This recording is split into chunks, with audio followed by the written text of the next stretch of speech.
Hello mga idol, please like, share and subscribe for more novel stories to uploads. Muling pagkabuhay, JC Entertainment. Kabanata 871. Jiang Chen, sa tingin mo ba papayag akong pakasalan ka ni Ning Er? Tumingon si Gu Zuanchen at nagtanong. Gagawin mo. Matibay na sagot ni Jiang Chen. Masyado kang confident. Bagamat tinulungan mo akong i-unlock ang puso kong natigilan at tinulungan si Gulan na makamit ang kanyang kalayaan, ang dalawang bagay na ito ay ganap na naiiba sa iyong proposal ng kasal. Bilang patriarch ng Gu family, dapat kong tuparin ang aking pangako, at iyon ay ang pagpapakasal kay Ning Er kay Liu Feng makalipas ang 3 araw. Kung hahayaan kong pakasalan ka ni Ning Er, saan ko ilalagay ang aking dignidad? Gu Zuanchen, alam mo ba kung ano ang mga bagay na hinahangaan ko sa iyo? Ang mga regalo sa kasal na dinala ko ay sapat na upang pukawin ang damdamin ng sinuman, ngunit nagagawa mong labanan ang mga kahangahangang regalo para sa iyong dignidad bilang isang patriarch at iginiit na dapat pakasalan ni Sister Ning si Gu Liufeng. Ito rin ang bagay na nagpahanga sa akin. Ikaw ay isang tao na may malaking konsensya. Sigurado akong uunlad ang sinumang inalagaan mo. Kailangan nating isaalang-alang ang pagpayag ni Wu Ningzhu sa kasal na ito kay Gu Liufeng. Kung pipilitin natin si Gu Liufeng na kalimutan ang tungkol sa kasal, hindi niya ito tatanggapin dahil sa kanyang kaiabangan. Anyway, ito ay talagang isang bagay sa pagitan namin ni Gu Liufeng. Sa mundong ito, ang malalakas lamang ang mabubuhay. Ang pinakamabilis na paraan upang malutas ang mga problema ay ang labanan. Ang bawat henyo ay itinuturing na isang sundalo. Personal kung matatalo si Gu Liufeng at aagawin si Sister Ning sa kanyang mga kamay, at gawin siyang umatras ng kusa. Tiyak na hindi iyon makakasakit sa alinman sa iyong dignidad. Sabi ni Jiang Chen. Ang paraan ng pagtingin ni Gu Zuanchen kay Jiang Chen ay puno ng pagkabigla. Napagtanto niyang masyadong nakakatakot ang binatang ito. Siya ay may napakagandang pangitain na tila ang lahat ay nasa kanyang kontrol. Siya ay isang tao na nakikita ang lahat sa isang tingin at isang lalaking hindi susuko. Ito ay makikita kapag siya ay naglakas loob na pumunta sa Gu family at nagbigay ng napakaraming kahangahangang regalo. Ipinahiwatig nito kung gaano kahalaga si Wu Ningzhu sa kanyang puso. Bagamat hindi nakita ni Jiang Chen si Gu Liufeng noon, natukoy niya kung ano si Gu Liufeng sa kanyang pananaw sa kinabukasan. Ang ikinagulat ni Gu Zuanchen ay ang paghatol ni Jiang Chen ay eksaktong tama.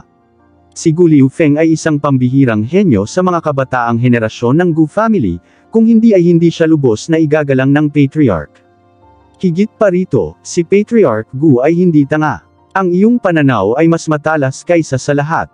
Ang sitwasyon sa Saint Origin World ay nagiging malinaw. Ang puwersa ng Desolate Family ay nagiging mas malakas araw-araw. Sila ay sapat na makapangyarihan upang sugpuin ang alinman sa 7 pamilya. Kung magpapatuloy ito, dapat mong malaman kung ano ang mangyayari. Hindi ka maniniwala kung may magsasabi sa iyo na ang Desolate Family ay walang ligaw na ambisyon. Dapat ay alam ng Gu family na ang krisis ay bababa sa hinaharap dahil sa kasalukuyang kalakaran ng pag-unlad. Sa kasalukuyan, sa wakas ay nagkaroon ng kaguluhan ang Saint Origin World pagkatapos ng napakaraming taon ng mapayapang pagwawalang kilos. Dapat mong malaman na ako lang, si Jiang Chen, ang makakapagpagulo sa Saint Origin World sa darating na panahon. Kaya, ang pagkakaroon ng isang palakaibigang relasyon sa akin ay hindi magdadala sa iyong pamilya ng masama ngunit daan-daang benepisyo. Sabi ni Jiang Chen, nakatingin ng diretso kay Gu Zuanchen. Napabuntong hininga siya sa sinabi ni Jiang Chen, ay. Hindi niya maitatanggi na sa katunayan ay masyadong matalino si Jiang Chen hanggang sa puntong nakikita niya ang lahat. Nailabas ni Jiang Chen ang kanyang mga iniisip at ang mga iniisip ng mga dakilang banal na nasa loob ng palasyo. Inakala nilang lahat na ang Saint Origin World ay naging mapayapa sa mahabang panahon at sa gayon, ilang sandali na lamang ay magiging magulo muli. Ang paglitaw ni Jiang Chen sa mundong ito ay parang isang nakasisilaw na bituin na nakatakdang yumanig sa buong mundo. Totoo na walang ni isang disbentaha sa pakikipagkaibigan kay Jiang Chen sa kabila ng kanyang mahinang grado sa paglilinang. Ang dahilan kung bakit gustong makipag-alyansa ni Jiang Chen sa kanila ay para makakuha ng safety net. Sa kabilang banda, hindi mag-iisa ang Gu family kung nakipag-alyansa sila kay Jiang Chen dahil nakipag-alyansa na ang Demon Race sa kanya. Ang 8 pamilya ay hindi kailanman naging maayos. Dahil sa kaguluhan sa pagkakataong ito, walang duda na isang magandang bagay kung ang Demon Race at Gu family ay makapagsanib puwersa. Higit pa rito, si Jiang Chen ay nagdala ng maraming benepisyo sa Gu family sa kanyang paglalakbay dito. Tinulungan niya si Gu Zuanchen na i-unlock ang kanyang nalulumbay na puso, naghiganti para sa kanyang anak at binigyan si Gulan ng kalayaan. Kay Gu Zuanchen, nagkaroon siya ng matinding pabor kay Jiang Chen. Kaya't kung magpakasal sina Jiang Chen at Wu Ninigzo, si Jiang Chen ay magiging kalahating miyembro ng Gu family, na hindi nagbigay ng dahilan para sa Gu family na tulungan siya. Kinulaan lamang ni Gu Zuanchen na si Jiang Chen ay magiging isang napakahalagang figure sa hinaharap na kaguluhan ngunit hindi niya naisip ang kahalagahan ng desisyong ito. Kung maabot ni Jiang Chen ang rurok sa hinaharap, magagawa niyang dominahin ang buong mundo. Kapag dumating ang oras na iyon, hindi maisip kung gaano kalaki ang mga benepisyong makukuha ng Gu family. Siyempre, lahat ito ay nasa hinaharap. Sa kabilang panig, kapwa na ayos na nina Wu Ningzu at Gulan ang kanilang labis na emosyon. Sa wakas ay natukoy ni Gulan na ito ay hindi isang panaginip ngunit isang katotohanan. 12 taon niyang hinintay ang sandaling ito at sa wakas ay dumating na rin ito. Ang mag-ina ay magkasalubong sa damuhan. Si Gulan ay matiyagang nakinig kay Wu Ningzu na nag-uusap tungkol sa mga detalye ng kanyang kwento at kwento ng kanyang ama sa nakalipas na 12 taon. Kasama nila ang mga bagay na nangyari noong siya ay nasa Gu family at kung gaano kalaki ang naitulong ni Jiang Chen nang siya ay dumating sa Gu family. Ang pag-uusap ay tumagal ng 3 oras ngunit sa loob ng mga oras na ito, sina Jiang Chen at Gu Zuanchen ay nagkakaroon din ng masayang pag-uusap kahit na may mga pagkakataon na sila ay magiging seryoso na parang pinag-uusapan nila ang ilang uri ng mga importanteng bagay. Ang 3 oras ay naging magkaibigan sina Gu Zuanchen at Jiang Chen. Si Gu Zuanchen ay malayang nakatawa sa harap ni Jiang Chen nang hindi kailangang pakialaman ang kanyang imahe na para bang hindi na siya ang mataas at makapangyarihang patriarch kundi isang nakatatandang kapatid na lalaki na nakikipag-usap sa isang nakababatang kapatid. Humanga si Gu Zuanchen kay Jiang Chen. Marami silang napag-usapan sa mga usapin ng paglilinang.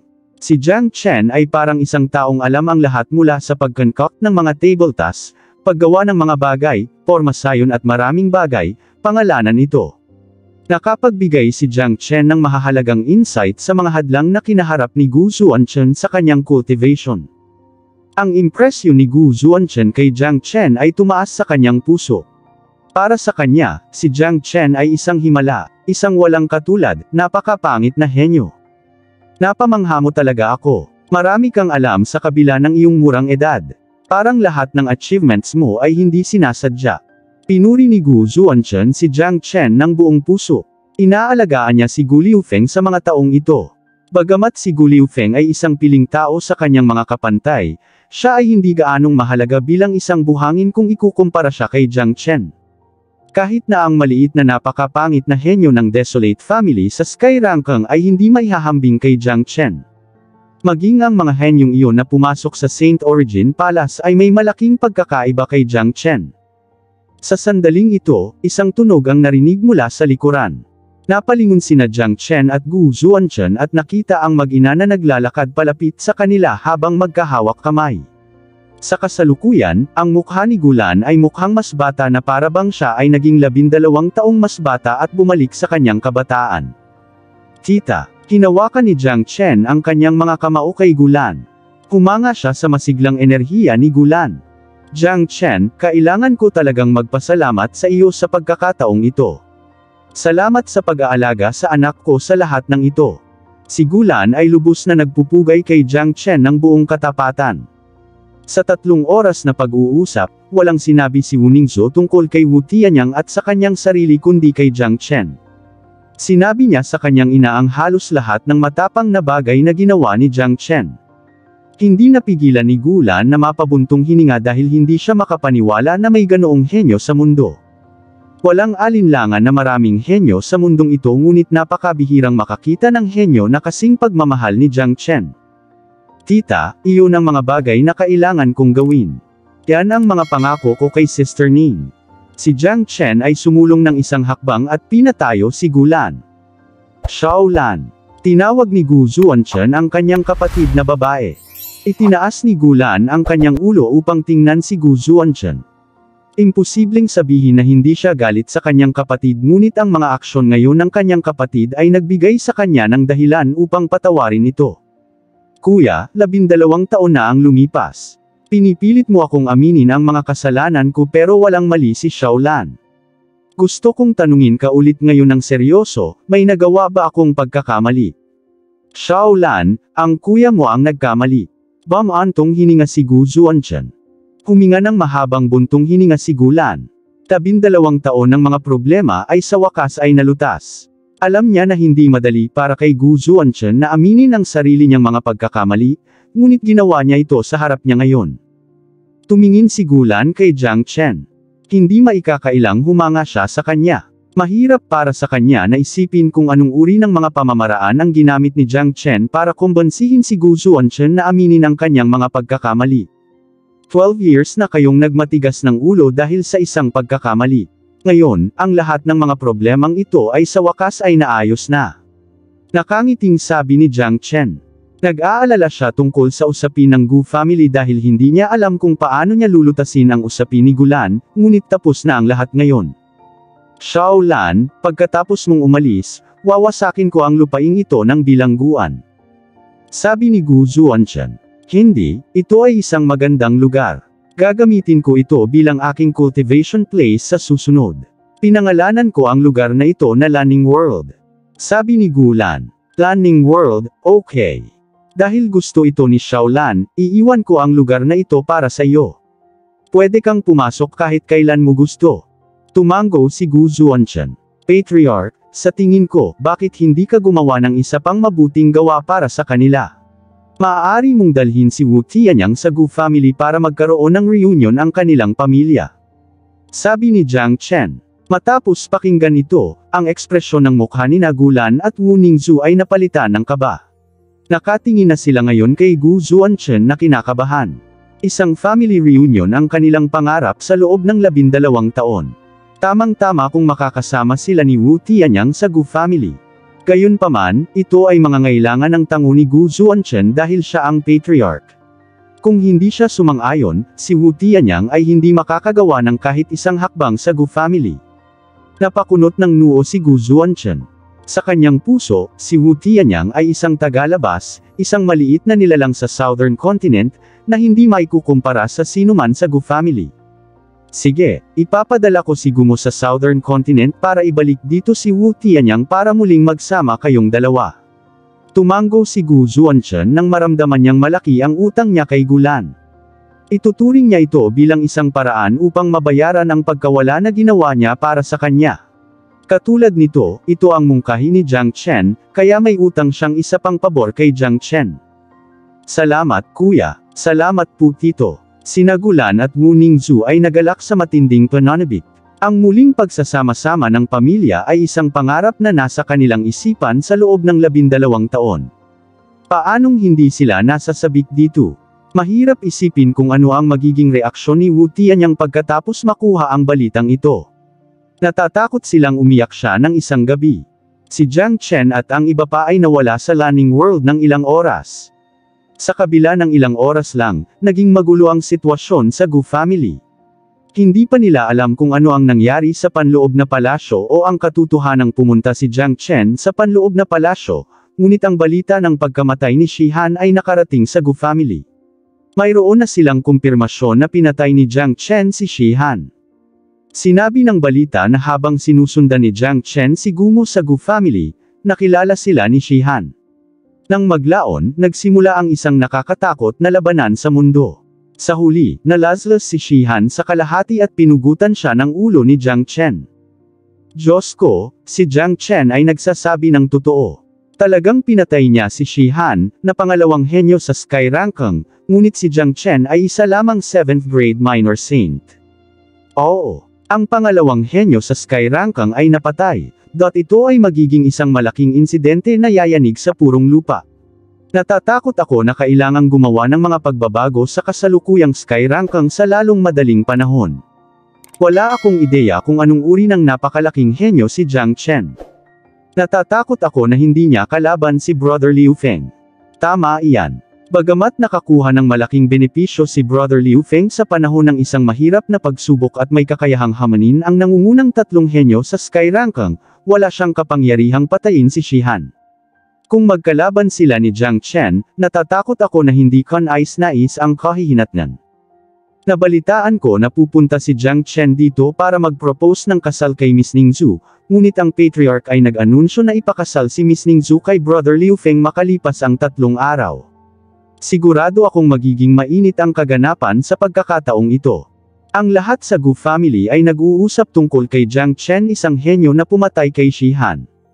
Sa katunayan, hindi lang ito nangyayari sa Gu family dahil kumalat ang balita sa Pure Land.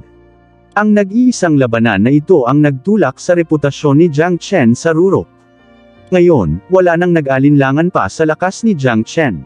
Habang nasa katawan pa rin nila ang pagtataka, isa na namang nakakagulat na balita ang kumalat. Nagdala si Jiang Chen ng mga magagandang regalo sa Gu family, 1.5 bilyong mataas na grado na True Meta Stones, 3 9 Solar Lightning Dragon Peel at 10 bote ng 9 Solar Saint Water. Ang gayong pambihirang mga regalo ay natural na lilikha ng mga alon ng kaguluhan sa mga tao. Diyos ko, hindi ba masyadong agresibo itong si Jiang Chen para magbigay ng napakaraming hindi kapani-paniwalang kayamanan? Mukhang desidido siyang pakasalan si Miss Ningzhu. Nangangahulugan ito na si Brother Liu Feng ay nasa panganib. Oo. Bagamat nag-anunsyo si Patriarch, masyadong kaakit-akit ang mga reg along dinala ni Jiang Chen. Maaari itong magdala ng hindi maisip na mga benepisyo sa Gu family. Kung tayo ay nag-iisip sa pananaw ng pagbibigay ng mga pakinabang sa ating pamilya, ang pagpapakasal kay Miss Ningzhu kay Jiang Chen ay mas magiging kapaki-pakinabang sa atin. Ang mga regalo sa kasal ay nagulat sa lahat. Malamang, si Gumo ang naglabas ng balita. Sinisikap ng matandang ito ang kanyang makakaya upang makakuha ng suporta para kay Jiang Chen. Ang lahat ay naghihintay para sa pulong ng pamilya na gaganapin pagkatapos ng 3 araw. Ang pagdating ni Jiang Chen ay magpapainit sa pagpupulong ng pamilya. Si Wu Ningzhu at Gu Liufeng ang gaganap sa nangungunang papel, ngunit si Jiang Chen, isang tagalabas, ang nangunguna rin. Ang isa pang bagay na ikinagulat ng mga tao ay na si Gu Liufeng ay hindi karaniwang tahimik, na parang hindi pa siya nakatanggap ng anuman sa mga balitang iyon sa labas. Gayunpaman, alam ng mga kabataan ng Gu family na hindi maaaring magpatuloy na manahimik si Gu Liufeng. Kung wala siyang gagawin tungkol dito, ito ay lubos na makakasira sa kanyang reputasyon. Maraming tao ang naghula na si Gu Liufeng ay babangon sa pag-aalsa sa pulong ng pamilya makalipas ang 3 araw. Sa sumunod na 3 araw, hindi umalis sina Gulan at Wu Ningzhu sa Landing World. Si Jiang Chen din ay nanatili sa kanila. Kahit si Gu Zuanchen ay hindi umalis sa lugar. Bakit aalis ang Patriarch sa mapayapang lugar kung maaari niyang piliin na magpalipas ng oras sa paglilibang dito? Tungkol naman sa pag-set up at pagsasaayos ng pagpupulong ng pamilya, ang kanyang pagliban ay hindi makakaapekto sa alinman sa kanila. Para kay Wu Tianyang, ipapadala ni Gu Zuanchen si Gumo sa Southern Continent nang matapos ang family meeting. Sa 3 araw na ito, napuno ng tawanan sina Gulan at Wu Ningzhu. Ang tahimik at nakapanlulumong kapaligiran ay naging masigla sa kanilang pagtawa. Sinabi muli ni Wu Ningzhu sa kanyang ina ang tungkol sa kanyang mga bagay, ang pinakamahalaga ay ang tungkol kay Jiang Chen at Gu Liufeng. Inay, sa tingin mo, ikakasal ako ni Uncle kay Little Chen? Nagdududang tanong ni Wu Ningzhu. Pagkatapos ng lahat, si Gu Zuanchen ang Patriarch. Hindi niya kakainin ang mga salitang binigay niya. Tingnan mo sila. Naging magkaibigan na sila na nakakapag-chat ng walang reserba. Hindi ko pa nakita ang iyong marangal na tiyuhin na nakikipagkaibigan sa isang tagalabas, lalo na sa isang junior. Ito ay sapat na upang patunayan ang pambihirang karisma ni Jiang Chen. Kung hindi ka naniniwala sa iyong tiyuhin, dapat kang maniwala kay Jiang Chen. Nakangiting sabi ni Gulan. Si Jiang Chen ang pinakamagaling na binata na nakita niya. Kung ang kanyang anak na babae ay maaaring pakasalan ng isang natatanging bayani, ito ay magiging malaking kapalaran ng kanyang anak na babae. Ang hiling niya ay makitang masaya ang kanyang anak. Tama iyan. Walang bagay sa mundong ito na hindi kayang gawin ni Little Chen. Puno ng tuwa ang mukha ni Wu Ningzhu.